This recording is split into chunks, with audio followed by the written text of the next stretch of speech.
சிவகங்கை நகராட்சியில் சேகரிக்கப்படும் குப்பைகளை அரசு மருத்துவக் கல்லூரி மருத்துவமனைக்கு அருகே உள்ள காலி இடத்தில் எரிப்பதால் புகை பரவி மருத்துவமனை நோயாளிகள் மற்றும் பொதுமக்கள் பல்வேறு பாதிப்புகளுக்கு உள்ளாவதாக புகார் எழுந்துள்ளது. கூடுதல் விவரங்களை எமது செய்தியாளர் ஃபாரூக் வழங்க கேட்கலாம். ஃபாரூக், வணக்கம். முழு விவரம். வணக்கம். சிவகங்கை மாவட்டம் சிவகங்கை அரசு மருத்துவக் கல்லூரி அருகே நகராட்சி நிர்வாகத்தால் சேகரிக்கப்படக்கூடிய குப்பைகளை அந்த மருத்துவமனை அருகே இருக்கக்கூடிய காலி இடத்துல கொட்டி எரிப்பதால அங்கே வரக்கூடிய வெளி நோயாளிகளுக்கும் உள் நோயாளிகளுக்கும் தொடர்ந்து மூச்சு திணறல்கள் பல்வேறு சிரமங்கள் இங்கே ஏற்பட்டு வருகின்றது.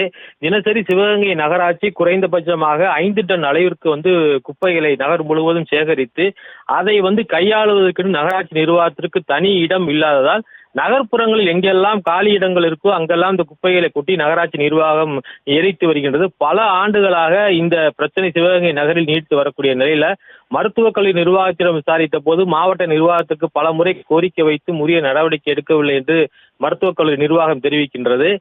நகராட்சி நிர்வாகத்திடம் கேட்டபோது நாங்களும் பல முறை அமைச்சர் வரை சென்று கோரிக்கை வைத்தும் நகராட்சி இந்த குப்பைகளை கையாளுவதற்கு தனி இடம் கொடுக்காததால் நாங்கள் ஆங்காங்கே கொட்டி எரிக்கிறோம் என்று சொல்லப்படுகிறார்கள். குறிப்பாக சிவகங்கை மாவட்ட மருத்துவக் கல்லூரி அருகே 2 டன் அளவிற்கு குப்பைகளை தினசரி எரிப்பதால் அந்த பகுதியில் செல்லக்கூடிய ஆம்புலன்ஸுகள், வாகனத்தில் வரக்கூடிய மருத்துவர்கள் பல்வேறு சிரமங்களுக்கு உள்ளாகி வருகிறார்கள். தொடர்ந்து நோயாளிகளும் இதனால் அவதிப்பட்டு வருகிறார்கள். இதனால் மாவட்ட நிர்வாகம் இனியும் காலதாமதம் செய்யாமல் உரிய நடவடிக்கை எடுக்க வேண்டும் என்று சமூக ஆர்வலர்கள் தெரிவிக்கிறார்கள்.